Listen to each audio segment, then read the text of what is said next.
Alright folks, good Thursday evening to you, or whenever you're viewing this video on Stormtopia.com. I hope you had a nice day, or in the process of having a nice day. I just want to key you in on what appears to be a significant flooding event by this weekend into Monday for portions of the Deep South, the Upper Ohio Valley, and the Northeast. I'll start you off right now with the infrared satellite imagery. Here you see in color, we got a shortwave making its way across the upper Midwest. We meanwhile have cold, dry air and substance behind a cold front that moved through Wednesday evening across the Northeast, which is leading to some dry and cold air. And you kind of run out the cold as you go further south, which is typical for this time of year, as we're getting Gulf of Mexico warmth and moisture. I want you to concentrate right now just north and west of Cuba, where you see some convection firing in the south-central Gulf of Mexico.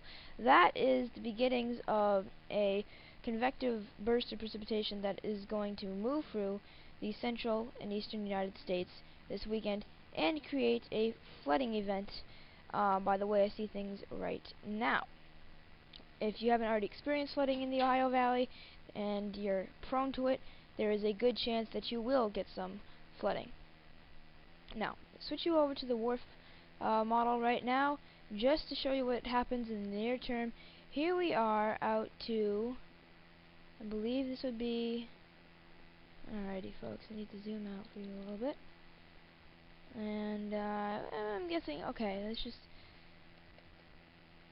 key you in on what time period we are looking at here. Here we are up to, sorry folks, okay, here we are on Friday morning, and what you see is convection building out of the south-central Gulf of Mexico into the deep south. Meanwhile, shift you across the northeast, you see we've got fair weather, high pressure in charge at this time. But what's happening is, as we look off to the west and a bit to the northwest, we've got more high pressure and cold weather building in from Canada and from the western United States, and at this point from the central United States. That's eventually going to overrun this fair weather in the northeast. And what's going to happen in between this transition zone as the Canadian high pressure moves in appears to be quite interesting. So let's just go over time here. I'll show you the WRF. And what it wants to do here is we go throughout the day, that precipitation just continues to generate out of the Gulf of Mexico, and it's running into some cooler air, which creates a battle zone already across the upper Midwest by the later hours of Friday. Here we are by the evening hours. We've got precipitation here across eastern Iowa, back through Michigan, Wisconsin. There's some locally heavy bursts of rain, so we're already seeing very localized flooding. But you can just see on the map how some of that heaviest precip is south of Louisiana and ready to work its way northward. And that becomes the case as we go through the overnight hours into Saturday morning. And at this point, here we go through the day on Saturday. You can see the WRF is printing out some very heavy precipitation across a lot of the Ohio Valley, which is essentially going to move northeastward. Now I'm going to show you the NAM as we make our way out further in time here with the storm. Alrighty. Here we are out right now. We go through Friday, we go into Saturday, and here we are by mid to late Saturday, and what you see is occurring here is that precipitation from the Gulf has moved north. We've had that high pressure across the northeast shift well east into Canadian Maritimes. At this point, it's shifted well east of Newfoundland. And what's happening here is the Canadian pressure is pushing the storm east. Meanwhile, the high pressure in the Canadian Maritimes does not want to budge. This is a very strong high, about 1045 millibars, so it's not going to budge that easy. And what ends up occurring here is that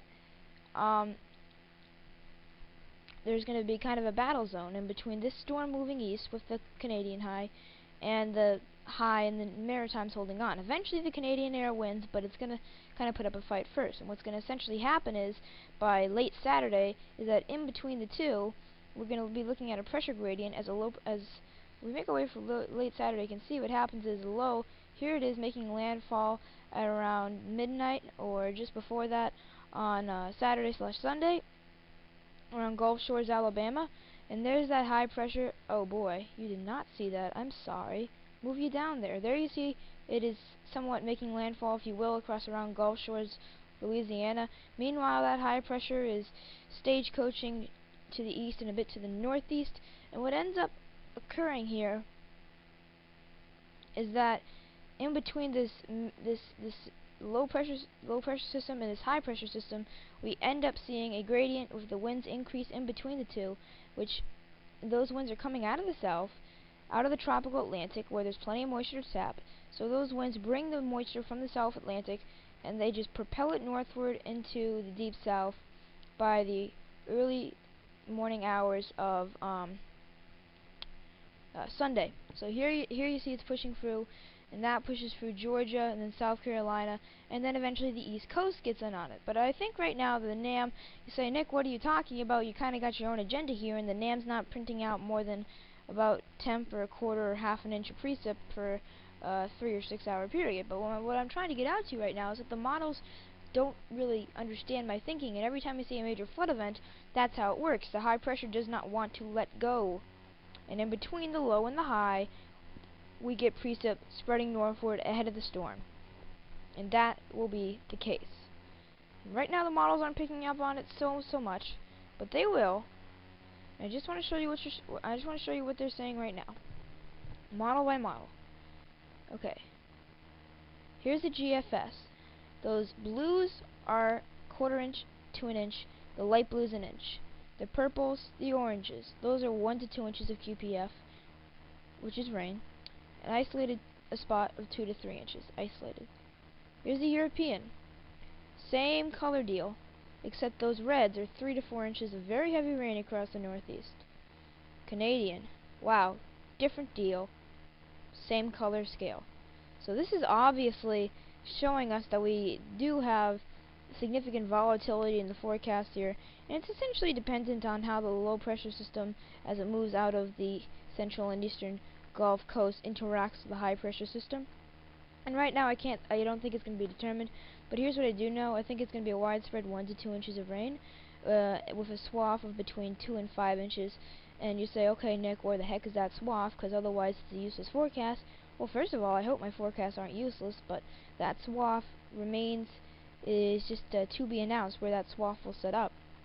And when I talk about that, here's that swath on the European showing up from Dixie back through southern Appalachians, back through the upper mid-Atlantic, and then into New England. On the Canadian, it's in Detroit, and then on the GFS, it's up through upstate New York. Now, you realize I don't live and die by these models. I mean, I knew there would be a lot of QPF before they were showing it because of this tropical tap, but there's still things that need to be determined.